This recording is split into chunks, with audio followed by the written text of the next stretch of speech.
Hi అమ్మా. ఏం చేస్తున్నావు? ఏం చేయట్లేదమ్మా. అమ్మా ఈరోజు ఫాదర్స్ డే కదా, తాతయ్య గురించి ఏమన్నా చెప్తావా? తాతయ్య గురించి అంటే నాకు తెలుసున్నంత వరకు చెప్తానమ్మా. ఓకే అమ్మా. దానికి ముందు మన వీడియోస్ చాలా మంది చూస్తున్నారు, అందరికీ చాలా చాలా థ్యాంక్ యూ. మా వీడియోస్ని లైక్ చేయండి. అమ్మ త్వరగా రికవరీ అవ్వాలని, గెట్ వెల్ సూన్ అని కమెంట్ చేయడం మర్చిపోకండి. అందరికీ షేర్ చేయండి, ఇంకా subscribe to our channel. Thank you. ఇంక వీడియోలోకి వెళ్ళిపోదామా? అమ్మ చెప్తావా? అమ్మ తాతయ్య గురించి చెప్పు. తాతయ్య గురించి అంటే తాతయ్య మా చిన్నప్పుడే చనిపోయారు. మాకు తాతయ్య గురించి పెద్దగా తెలియదు. నీకు ఎంత ఏజ్ ఉంటుంది తాతయ్య చనిపోయేసరికి? 8 సంవత్సరాలు కానీ 9 సంవత్సరాలు కానీ ఉండొచ్చు. నీకు కొంచెం తెలుసా? కొంచెం తెలుసు. మా చెల్లికి 4 సంవత్సరాలు, దానికి అసలు తెలియదు. మా అక్కకి తెలుసు తాతయ్య బాగా. అన్నయ్యకి కూడా 13 సంవత్సరాలు అనుకున్నట్ట. మా చిన్నప్పుడే తాతయ్య పోయారు. అప్పుడు మాకు తెలియని వయసులోనే అమ్మమ్మ చాలా కష్టాలు. తాతయ్య లేని వల్ల ఇంట్లో ఎవరో పెద్దోళ్ళు లేరు, ఆదరించిన వాళ్ళు లేరు. అమ్మా నాన్న అన్ని అమ్మమ్మ పెంచింది. అన్ని అమ్మమ్మ. తర్వాత ఇంకా చిన్నోడైన మావయ్య చిన్నప్పటి నుంచి చాలా కష్టపడి మాకు కొంచెం పొలం ఉండేది. దాని ద్వారా మామయ్య ద్వారా అలాగా మా జీవనోపాధి కొంచెం అలా గడిచింది. అంటే నీకు అన్నయ్య నాన్న కింద మారారు. చిన్నప్పటి నుంచి కూడా మా ఇంట్లో ఉన్నాడంటే మగ దిక్కు అన్నది అన్నయ్య. అన్నయ్య చిన్నప్పటి నుంచి చాలా కష్టపడి ఇచ్చారు. అయితే అంటే మావయ్య పనికి వెళ్ళేసరికి ఎంత ఏజ్ ఉంటుంది మావయ్యకి? మావయ్యకి 13 సంవత్సరాల వయసు నుంచి కష్టపడి చాలా కష్టపడ్డారు. 13 సంవత్సరాలు అప్పటి నుంచి. ఆ ఏజ్ లో ఏమీ తెలియదు. చిన్నప్పుడు అప్పుడే కుటుంబ చనిపోయిన 3-2 సంవత్సరాలకి పెద్దమ్మకి పెళ్ళి అయిపోయింది.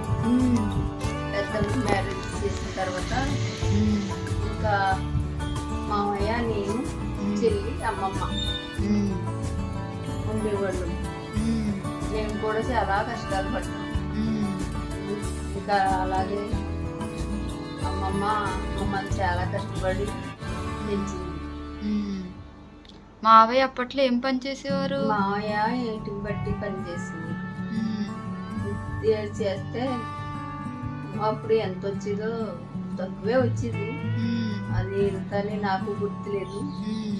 మాకు కొంచెం పొలం ఉంటే అది ఇప్పుడైతే లీజు అంటారు కదా, అప్పుడు కౌలుకి ఇచ్చారు అనేవారు. అది ఇచ్చి దాని ద్వారా కొంచెం డబ్బులు వస్తే ఇంట్లో చుట్టూరు కొబ్బరి చెట్లు అయి ఉంది. అలాగా వాటి వల్ల అలా అలా అలా కొంచెం ఇబ్బందిగానే సంసారం అమ్మమ్మ అలాగే వెళ్ళబుచ్చింది. అయితే తాతయ్య గురించి చెప్పాలంటే ఆయన గురించి నాకు పెద్దగా అసలు తెలియదు. కాకపోతే కష్టపడేవారు. చిన్నప్పుడు మా చేలోనే ఆయనే పని చేసుకునేవారు. అది దాన్ని చేనుకు నీరు పెట్టుకుంటాం, కలుపు తీసుకోవటం, అరటికాయలు గెల్లలు పట్టుకెళ్ళడం అవి చిన్నప్పుడు నాకు కొంచెం తెలుసు తాతయ్య గురించి. తర్వాత ఆయనకి జబ్బు చేసింది. ఏమైంది? అది ఒకరోజు గుండెపోటు కింద వచ్చేసింది. కొన్ని తెల్లారగట్ల హార్ట్ అటాక్. బాగా తీరం నొప్పి వచ్చేసింది. నొప్పి వచ్చేస్తే అమ్మమ్మ పెద్దమ్మ అక్కడ మా పెద్దమ్మ వాళ్ళు మాకు దగ్గరలోనే ఉంటారు. మా పెద్దన్నయ్య వాళ్ళని పిలిచి ఇలాగా నొప్పి వచ్చేస్తుంది అని తీసుకొస్తే వాళ్ళు రిక్షా ఇది కట్టించి తీసుకుని వెళ్ళారు హాస్పిటల్. తీసుకెళ్తే హాస్పిటల్లో పెట్టారు. చాలా సీరియస్ అని చెప్పారంట డాక్టర్లు. సీరియస్ అని చెప్పినా చేర్చుకోండి అని చేర్పించారు. ఆ రోజుల్లో వైద్యం ఖర్చు తక్కువ కొంచెం కదా. కూడా కష్టమైంది. ఉమ్, కాకపోతే అలా చేర్పిస్తే డాక్టర్లు చేర్చుకున్నారు. ఉమ్, ఇది 2 రోజులు తాతయ్య హాస్పిటల్లోనే ఉన్నారు కానీ ఏమీ తగ్గలేదు. ఉమ్. చాలా బాధపడ్డారంట.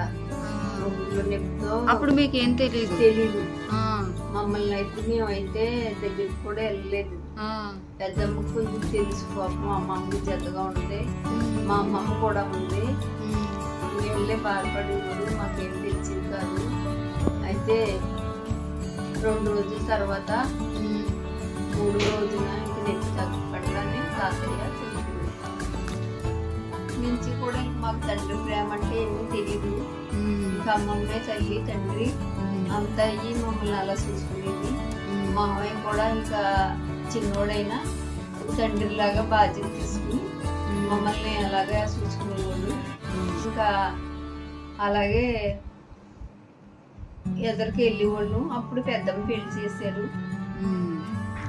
సరే అయితే ఇప్పుడు తండ్రిలాగా బాధ్యత తీసుకుని మావే పెంచారు కదా. ఈరోజు ఫాదర్స్ డే కదా, మావేకి హ్యాపీ ఫాదర్స్ డే చెప్తావా? చెప్పు. హ్యాపీ ఫాదర్స్ డే అన్నయ్య. మా ఇంక బాయ్ చెప్పేద్దామా? Bye friends. Bye friends.